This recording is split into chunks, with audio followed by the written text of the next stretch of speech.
Bienvenidos a Contrapoder 3.0. Si quieres tener información actualizada en materia migratoria, te recomendamos que llames al abogado John de la Vega. John de la Vega es un abogado venezolano-americano especialista en el tema migratorio que ha hecho mucho por la comunidad venezolana y latinoamericana acá en los Estados Unidos. Así que si quieres saber las nuevas actualizaciones en cuestión de cuáles son los requisitos para los casos de asilo, las nuevas tarifas para residencia y ciudadanía, te recomendamos que llames al abogado John de la Vega al teléfono que ves en pantalla o que le escribas al correo electrónico que también está en pantalla. Hoy, viernes, vamos a estar teniendo nuestro foro Antiizquierda, capítulo Ecuador, Contrapoder 3.0. Comienza ya. Este programa es presentado por John de la Vega, abogado de inmigración.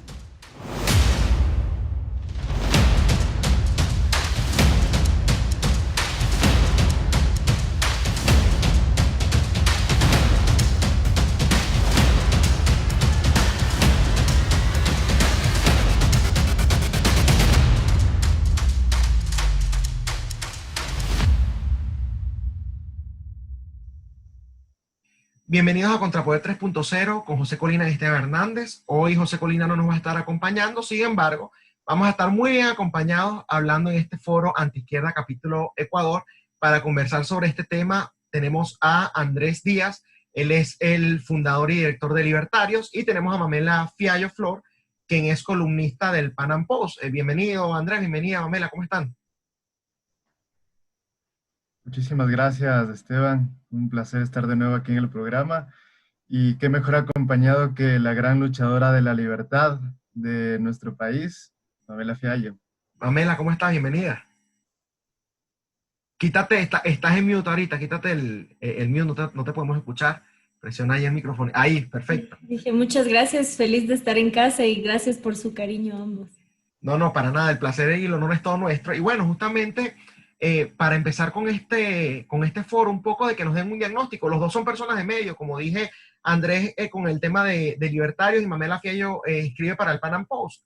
Y hemos visto que, por ejemplo, muchos de los países que caen bajo las garras del socialismo del siglo XXI, por lo menos logran que se hable a nivel internacional de la crisis que está pasando en Venezuela. Ocurre muchísimo, tú ves que medios internacionales cubren lo que sucede en Venezuela, en Argentina, incluso en países más pequeños como Bolivia, también vemos que sucede. Sin embargo, yo me atrevería a decir que en Ecuador esto no ha pasado, a pesar de que han estado bajo la garra del socialismo del siglo XXI, quizás no se le ha dado la cobertura necesaria, ¿no?, en los medios internacionales a toda la situación de Ecuador, que no es que es un país que tampoco se encuentra en el paraíso, por así decirlo. Quiero empezar contigo, Mamela. ¿A qué tú crees que se deba esta poca cobertura que se le da a Ecuador?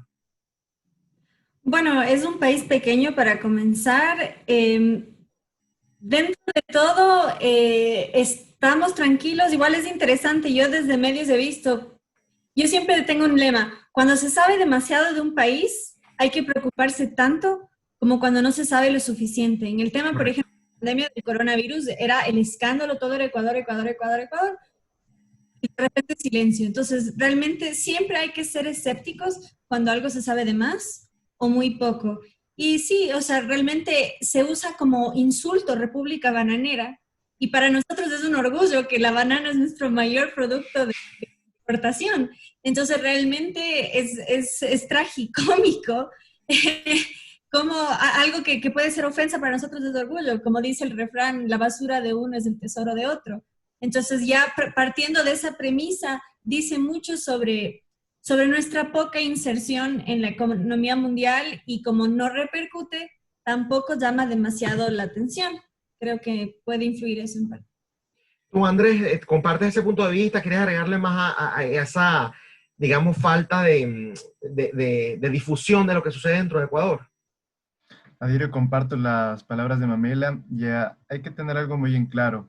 Cuando estaba de presidente Rafael Correa, todo el mundo hablaba del Ecuador, pero era parte de esta campaña comunicacional propagandística de los honoris causa de Ecuador en Francia, que todos hablaban. Si vemos el Twitter de Correa, él mismo lo pone en estos momentos. Antes se hablaba del Ecuador, pero se hablaba de forma propagandística. En estos momentos, Ecuador ha vuelto a ser el país que ha sido siempre un país completamente marginal políticamente y económicamente hablando. Ecuador no cuenta absolutamente en nada en lo que son los mercados internacionales.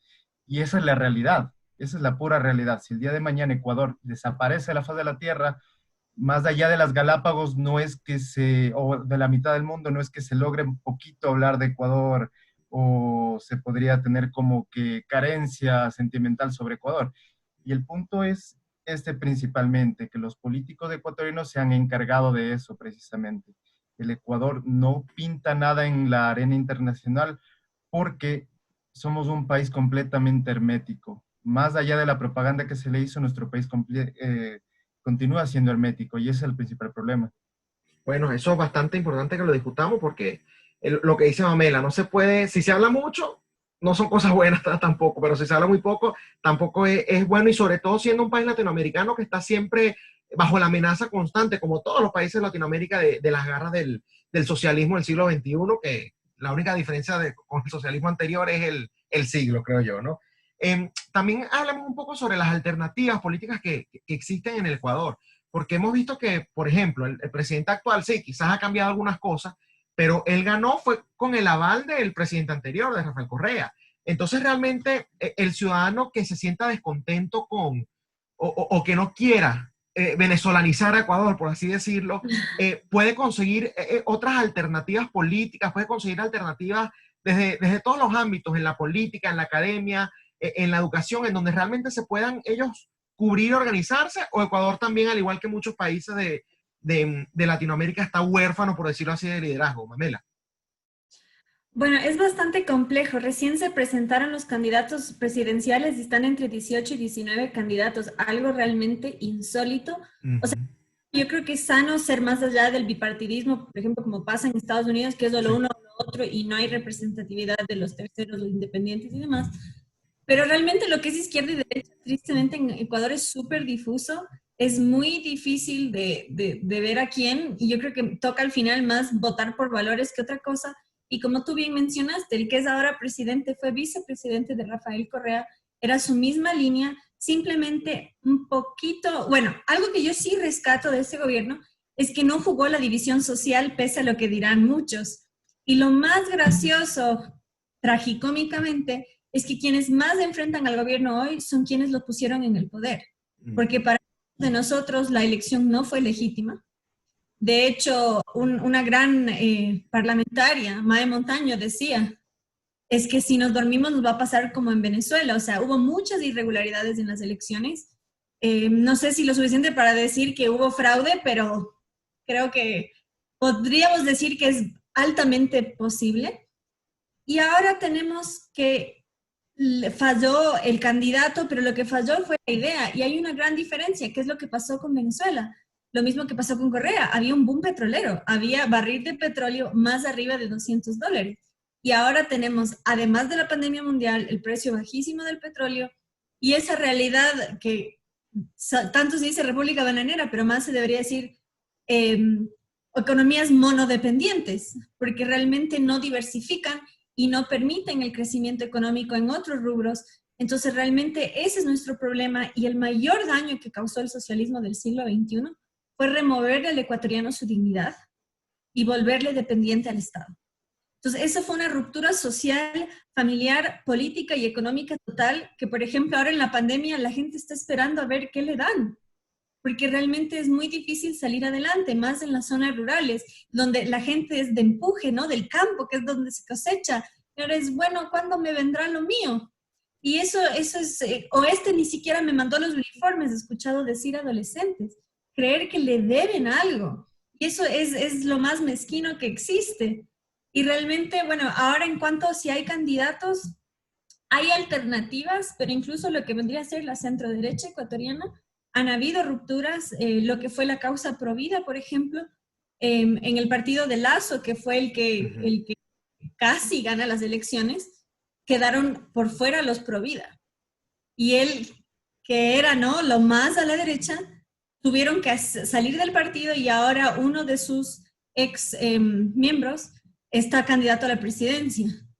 Entonces, de hecho hay un partido Provida netamente con esa causa. Entonces, para quienes es su mayor motivación, tienen dos candidatos. Pero realmente para el ecuatoriano promedio el voto está tan fragmentado y lastimosamente hubo estas reformas en el código electoral que ya no puedes votar por valores, sino en bloque, lo que llaman el voto en plancha. Entonces, Ujú. tal vez te gusta un candidato, pero tal vez no te gusta el otro. Y tenemos el Partido Social Cristiano, que como su nombre lo indica, debería tener ciertos valores claros, pero en realidad presentaron a una progre, que justamente hablé con un analista político y me dijo, vendría a ser nuestra Alexandria Ocasio-Cortez. Entonces, realmente es preocupante. Rafael Correa no se lanza como presidente, pero posiblemente sí de vicepresidente. Y su binomio es requete, progre. De hecho, es miembro del Grupo de Puebla. Entonces, estamos muy complicados. Y a mí sí me gusta el binomio de Guillermo Lazo. Que hay algo muy particular en Ecuador. Normalmente, como estamos divididos por la cordillera, suele ser uno de la costa y uno de la parte andina en los binomios. Entonces, como Lazo es el de la costa, tiene un binomio de la sierra, que el hijo fue uno de los fundadores de Snapchat. Entonces, Mm. alguien de empuje, por así decirlo. Entonces, en ese sentido positivo, pero ya te digo, a nivel valores, sus asesores súper progres y quedaron fuera los Provida, y en ese sentido, para mí, que defiendo vida, propiedad y libertad en ese orden, me genera escozor. Entonces, no quiero hablar demasiado mal de nadie, pero digo, somos huérfanos en el sentido que muchas veces por acceder a la política se hacen concesiones y en materia de valores no hay congruencia. Totalmente de acuerdo. Andrés, tú Y también otra sientes... cosa que antes que me olvide, la izquierda democrática, como su nombre lo indica, llama la atención, tiene un súper empresario de candidato. Entonces, la izquierda democrática vendría a ser una socialdemocracia, entonces blando, pero uno nunca creería. Entonces, por eso digo, la política ecuatoriana es súper compleja, y ahora tenemos el expresidente Bucaram, toda su familia inmiscuido en una red de asesinatos y robos en medio de la pandemia de material médico, y presentan candidato también, que dudo mucho que ganen muchos. Bueno, bastante grave eso que estás comentando, ¿no? Andrés, ¿tú también estás de acuerdo con esa noción o esa percepción de que el ecuatoriano que no comparte los valores, por ejemplo, del correísmo, de la izquierda, sino que va más allá defendiendo los tres derechos del que mencionó Mamé, la vida, propiedad privada y libertad? ¿Tú crees que también están huérfanos o que tienen, digamos, em, una división, ¿no? En cuestión de quizás políticas económicas versus valores, entonces quizás no pueden decir, bueno, esta es la persona o este es el partido que me representa al 100%? Voy a partir por lo que dijo Mamela, que me parece muy importante, el tema de que somos huérfanos. Y este país, por carambolas de la historia, nació siendo huérfano. O sea, nosotros no partimos con líderes claros. De hecho, la reunificación del país a partir de la República fue completamente abrupta. Nuestro primer presidente fue venezolano. Entonces vemos que eso parte desde la misma historia del país. Hoy por hoy nosotros no tenemos líderes. ¿Por qué? Porque la cultura política ecuatoriana está en busca de caudillos. Por eso es que Correa tuvo la gran posibilidad de aglomerar a todo un espectro político en razón de un proyecto. Y lo que vemos ahora es que tenemos un completo fraccionamiento del multipartidismo, o sea, tenemos un multipartidismo extremo. Y lo que vemos es una ola de oportunistas que busca fragmentar aún más de esto. Con lo que ya mencionó Mamela, tenemos casi 19 binomios para la presidencia, lo cual es algo completamente abrupto, pero que tiene su lógica. Y esto surge de la grave crisis de gobernabilidad que tiene el país. En estos momentos, con el presidente Lenín Moreno, vemos que no hay un norte claro. El proyecto por el cual votó la gente, que era el de Correa, simplemente se dio la vuelta, pero no es que se dio la vuelta para ir por el otro lado, sino para ir más o menos lo que partió la premisa por la cual Correa se consolidó en el poder, que es esta partidocracia, por una parte, y el neoliberalismo, lo que muchos habrán escuchado toda la vida. Y el punto de Lazo es que volvió a tomar más o menos esta dinámica que se puso en el país durante toda su historia. Entonces tenemos una crisis de gobernabilidad, y en estos momentos se abre una puerta en la cual cualquiera tiene oportunidades, se podría decir. Entonces, ¿qué es lo que pasa? Cada candidato va con su binomio por una simple cuestión. Yo te voy a robar a ti como partido que sí tiene posibilidad un poquito de porcentaje. Eso me obliga a que tú busques que yo haga un consenso contigo. ¿Por qué? Para que tú puedas tener para que muchos no se queden huérfanos políticamente hablando, porque es gente que vive de la política. Entonces, como yo voy a tener este nexo, yo me quedo como un apadrinado del partido que va a ganar. Entonces, eso es lo que estamos viviendo hoy en el Ecuador. En este escenario lo que tenemos es que el centro derecha es muy difuso porque lo que es el péndulo izquierda-derecha en el Ecuador no es claro, es totalmente difuso y está tan corrido a la izquierda que, como bien decía Mamela, los partidos de derecha tú no lo podrías en otro país ubicar plenamente de derecha. Es como que va tomando lo que la opinión pública va pidiendo. Y por obvias razones se va pidiendo un cambio. Entonces, el partido que más posibilidades tiene en este momento es, creo, de Guillermo Lasso. Pero un dato curioso de lo que decía Mamela acerca del progresismo instaurado dentro de los partidos, el binomio de Lasso, que es un doctor muy prestigioso, neurocirujano, si no estoy mal, se considera a sí mismo como progresista liberal. Entonces vemos que hay un choque dentro del partido porque Lasso está más dentro del ala del Opus Dei, que es más tradicionalista católico. Entonces vemos que hay un vaivén de varias facciones dentro del partido, creo, el cual trata de posicionarse. Con la salida de uno de los grandes dirigentes dentro del partido, que es César Monge, surge la posibilidad para la facción más liberal, que también está incluida por libertarios y todo eso dentro del partido. Y eso es positivo porque traen una serie de reformas estructurales en el plano económico.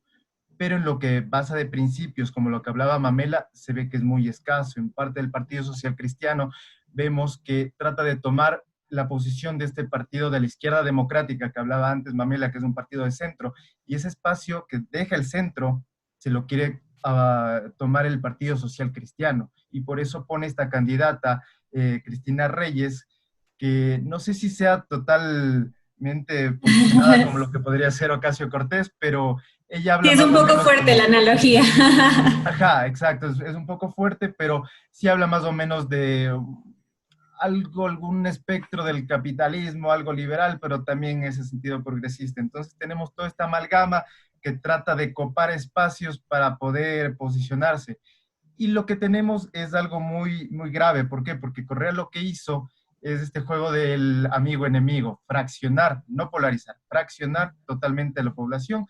Ahora vivimos en una polarización extrema, en el cual vivimos en esa diada del o eres correísta o eres anticorreísta versus eres demócrata institucionalista. Entonces tenemos esa grave fracción que está incierto, nada está dicho.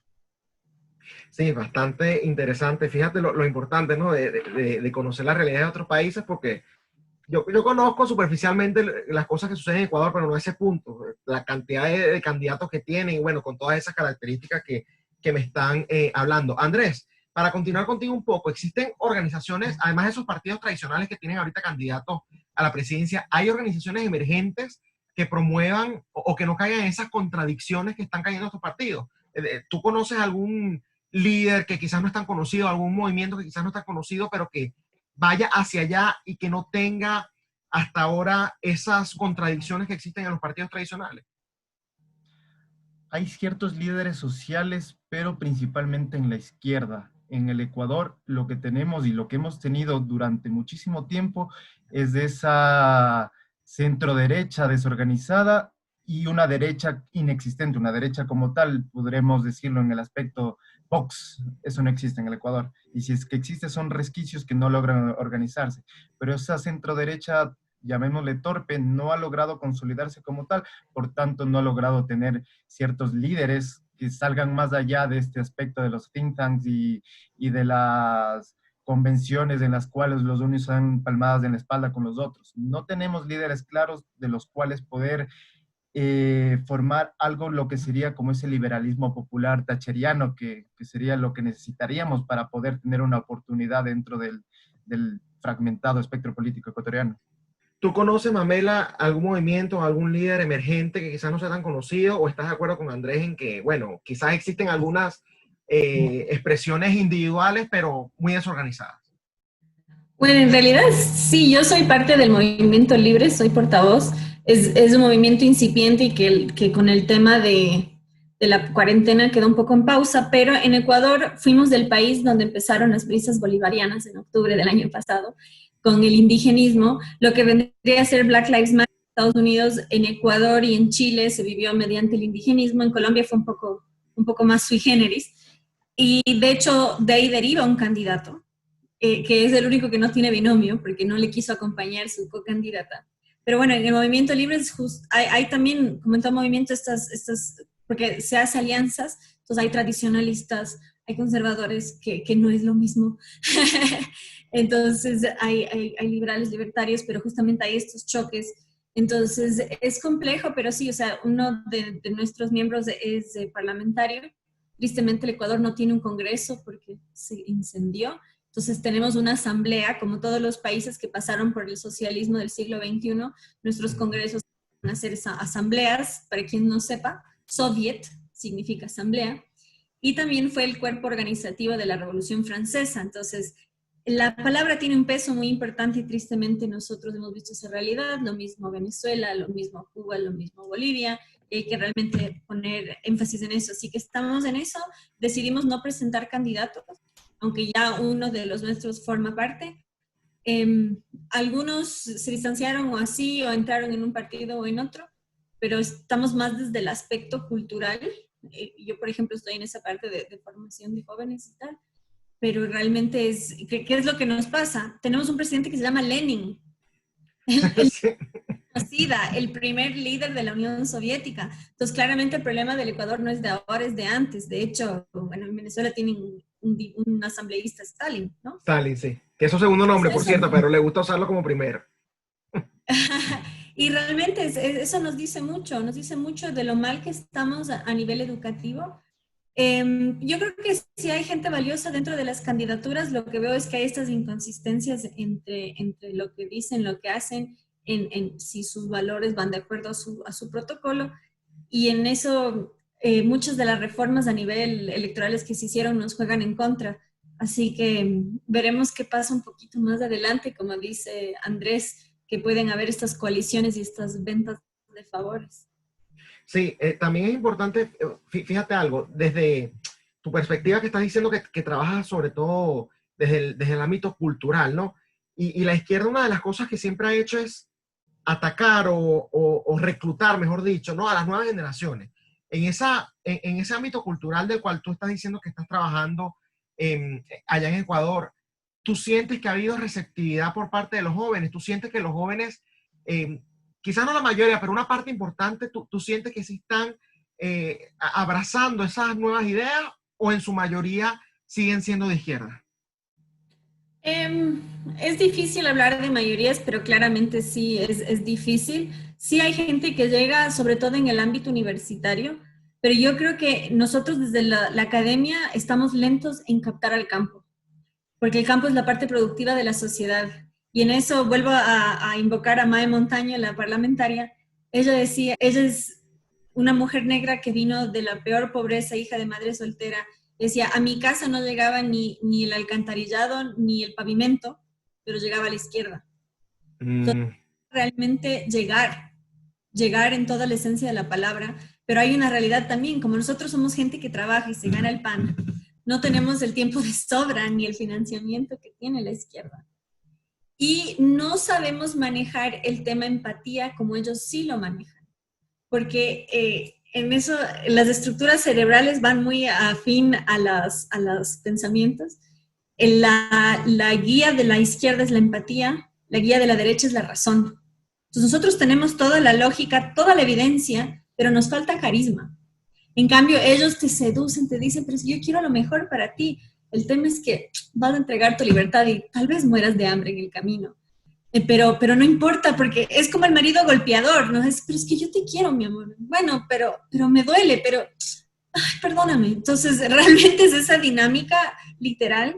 Entonces, nos falta realmente ser mejores en el discurso, decir que empatía es ponerte en el zapato del otro y querer que esté mejor, porque la izquierda juega la lucha de clases de ricos versus pobres, pero su élite es bien rica y se alimenta a los pobres. Entonces, realmente apelar a la clase media, mientras exista, porque pobrecita es cada día más chiquita, y tener más héroes, nos falta narrativa, gente que vino de abajo y se levantó, nos falta movilidad social, nos falta ese ideal, ¿no? Lo que es el sueño americano en el vecino del norte. Entonces, ese anhelo, esa gana de tú ser dueño de tu destino y de tú sacar adelante tu familia.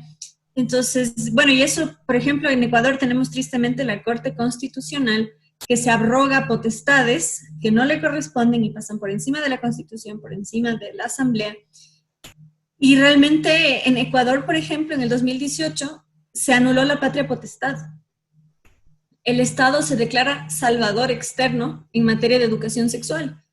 Entonces, seremos unos pocos retrógrados que creemos que los padres deberían intervenir ahí, pero y esa es otra cosa, Ecuador fue uno de los primeros estados laicos, y ahí está la diferencia entre ser laico y ser laicista, porque en realidad vuelven al Estado una religión, Sí. salvador, o sea, este rol mesiánico. Entonces, todo lo que fue el socialismo del siglo XXI, continuado en su versión light en este gobierno, ha sido un acrecentamiento de la intromisión del Estado en nuestras vidas, en la educación y en todo ámbito. Entonces, realmente hay que publicitar mejor la libertad y hay que saber llegar a la persona promedio y apelar a sus valores, que nosotros como hispanos tenemos valores tan sólidos, familiares a nivel cultural, y tristemente, en particular desde la academia, no sabemos llegar a esa persona y estamos tan enajenados que no entendemos, que pensamos más como ellos que como los mismos académicos, la fatal arrogancia. Bien mencionó Andrés a Thatcher, que decía, o sea, el socialismo es una ideología de arriba que pretende saber qué es lo mejor para el de abajo, porque no conoce sus pesares, porque no conoce el hambre. Entonces es gente que no sabe lo que es el esfuerzo, entonces cree saber qué es lo mejor. Entonces en ese sentido tenemos que ser mucho más astutos, apelar al trabajador, apelar al campesino, apelar a la masa, a la mayoría de la gente, pero para eso tenemos que arremangarnos y realmente estar ahí y hacer trinchera. Totalmente de acuerdo, Mabela. Andrés, ¿tú sientes que en el Ecuador, sobre todo las nuevas generaciones, que es lo mismo que le estaba preguntando a Mamela, ¿no? La izquierda tiende a enamorarlas y a seducirlas. De hecho, acá en los Estados Unidos, por ejemplo, ya hay encuestas que hablan de que alrededor de un 50% de los jóvenes universitarios, por cierto, apoyan a la izquierda, incluso llegan al extremo de decir que hace falta dictaduras, ¿no? Comunistas y cosas por el estilo. ¿Tú crees que en el Ecuador esto se ve o hay una juventud que está despertando y que quizás está abrazando más las ideas de la libertad? Hay una juventud que está despertando, pero vuelvo a lo que dijo Mamela antes, el tema de ser huérfano. Hay una juventud que despierta, pero no tiene a dónde ir, o sea, no tiene a dónde congraciarse con las ideas, dónde formarse, y eso es algo completamente grave si lo que queremos es llegar a consolidar algo. No basta con la batalla de las ideas, sino que también tiene que haber una batalla política, una batalla dentro de la academia, tiene que haber ciertas batallas para poder ganar una guerra. Entonces, ¿cuál es el problema? Desde este liberalismo tecnocrático, voy a llamarlo así, se dice dato mata relato. Ya hay un problema grave ahí, que el dato debe ir acompañado de un relato. ¿Por qué? Porque, por ejemplo, vuelvo a lo que era el gobierno de Correa, era el gobierno de la tecnocracia, una nueva tecnocracia que venía, científicos, socialistas que venían a moldear un nuevo Estado, pero tenían el relato, o sea, sabemos que esos datos eran completamente falsos, pero tenían el relato. En cambio, nosotros tenemos los datos, pero no tenemos el relato. Lo que tenemos que luchar es sumamente grave, porque es luchar por ser populares sin ser populistas. Entonces, ¿cómo hacemos eso? Ese es el grave problema que tenemos. Y es precisamente cómo abarcar a las poblaciones más grandes, donde tú no le vas a ir a enseñar un cuadro de Excel, pero sí le puedes ir a decir, tú eres pobre porque otro es rico. Si tú vas con ese discurso, obviamente van a votar por ti. ¿Cómo llevamos el cuadro del Excel, pero al mismo tiempo llevamos el relato? Eso es lo que pasó en Chile, por ejemplo. Tuvieron un sistema fantástico. Bueno, no llamamos tampoco fantástico, porque sí había ciertas falencias que propiciaron lo que pasa ahorita, pero las cosas fueron muy bien hechas, por eso la izquierda en 30 años no la cambió. no lo cambió precisamente porque funciona, pero se olvidaron del relato. Dan por sentado que cuando tú llegas a un cierto punto de riqueza, la riqueza ya está dada y tú no vas a poder irte para atrás, y sí que puedes irte para atrás. Y ahí están las pruebas que tenemos en eso. Y lo que necesitamos es, primeramente, esta batalla cultural, esta batalla que atraiga a las nuevas juventudes, pero también en formación política de forma asertiva que logre consolidar estos proyectos. Antes yo te hablaba que no teníamos, por ejemplo, ciertos líderes como tal que salgan a la luz pública, pero sí hay ciertos proyectos. Por ejemplo, hay uno del cual soy parte por la organización en la cual trabajo, que es Libre Razón, que se llama el Foro Libertad y Prosperidad. En este foro es una propuesta de reformas, no de forma, sino de fondo, que posibiliten que el Ecuador tenga un arranque desde abajo y que se base en 5 ejes principales. La una es la reducción del Estado, que es principalmente promoviendo un sistema que promueva la eficiencia más allá del tamaño, una reforma laboral que incluya a todos, en ese sentido, que tú tienes un sistema en el cual el 83% del Ecuador vive entre el subempleo y entre el desempleo, o sea, un país con más allá del 16% de empleo consolidado, o sea, es completamente inviable. Necesitamos también una reforma laboral que incluya a todos. Necesitamos un salto total a lo que es el sistema financiero ecuatoriano. En este proyecto, lo cual se trata es de internacionalizar el sistema financiero, que haga el Ecuador un pequeño lago en el cual fluya un océano de liquidez. Y por último, un acuerdo de aperturas comerciales y de aperturas económicas como tal. Pero para tú llevar eso a los estratos más bajos de la sociedad, tienes que ir con empatía, tienes que ponerte en los zapatos de esas personas. Y eso es lo que falta precisamente. Y eso, por ejemplo, le falta al candidato Lasso, que no tiene carisma. Vemos que lo que más se toma la izquierda y todos sus oponentes es que en una entrevista que le hicieron para, no sé si eran las elecciones últimas del 2017 o antes, el candidato no sabía cuánto costaba el litro de leche. O sea, ¿cómo te vas a presentar tú como candidato cuando te dicen, señor Lasso, ¿usted sabe cuánto cuesta el litro de leche? Y él salía con esto y que esto y otro, pero respóndame la pregunta. Entonces no podemos ir con esas falencias detrás, sino tomamos seriamente esto, no tenemos posibilidad de llegar a algo más en el futuro. Y si es que llegamos, por ejemplo, se consolida la primera fase, que es ganar el electorado, ganar la presidencia, eso es recién el inicio. Tienes todo algo por delante para consagrar el proyecto. Sí, muy de acuerdo también con esa apreciación tuya, Andrés. Y bueno, ya para ir concluyendo, voy con una pregunta muy general para que ustedes me den su perspectiva. ¿Hay esperanza para Ecuador y para la región, o ya la izquierda nos ganó esta guerra lamentablemente? Andrés. Yo como liberal me pongo en el sentido de que siempre hay esperanza. La forma del liberalismo es ver con buenos ojos el futuro. Estamos en la mejor época de la historia de la humanidad y es cuestión nuestra y únicamente nuestra seguir en este sendero. Pero para eso, y como te decía antes, lo que necesitamos es poder formarnos, poder agruparnos por el hecho de ser liberales, por el hecho de tener esta filosofía individualista detrás, no significa que no podamos agruparnos. Tenemos que agruparnos, tenemos que dar la batalla, y si es que estas personas han logrado consolidar con populismo, con demagogia, nosotros podemos hacerlo con empatía y con los datos detrás respaldándonos. Con empatía y con verdad. Mamela, ¿hay esperanza para Ecuador y la región? Si bien dice el refrán popular, la esperanza es lo último que se pierde. Mientras hay vida, hay esperanza. Así que, bueno, y de hecho la candidata a la vicepresidencia por el Partido Provida es una gran amiga, Martita. Y como mencionó Andrés, si bien hay aspectos críticos del Partido Creo, del de Lasso, sí ha habido apertura para muchos libertarios, grandes amigos nuestros, y en ese sentido es un espacio. De hecho, el partido Suma, que es un partido básicamente que surgió para sacar al candidato correísta de la alcaldía de Quito, en cambio tiene esa disidencia de lo que salió del partido, creo, de Lasso. Entonces ahí también hay una vertiente.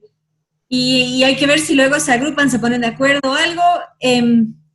Y sí, o sea, yo creo fielmente en todo el sentido de la palabra, que vamos a salir adelante, sea desde el poder o sea desde la resistencia, pero no podemos anímicamente dejar que nos aplasten y hay que defender la vida, propiedad y libertad con uñas y dientes. Y hay que tener en cuenta sobre todo el impacto que va a tener en toda la región las elecciones en Estados Unidos. Y en ese sentido, sí. Y cuenten conmigo a la orden para lo que sea. Aquí hay amor y esperanza, todo lo que quieran y todo lo que les falte a los que se desanimen. Hay que seguir dando la contrabatalla cultural, formando intelectuales, formando jóvenes, formando a los no tan jóvenes y rescatando el ejemplo de los mayores. Sí, de suma importancia.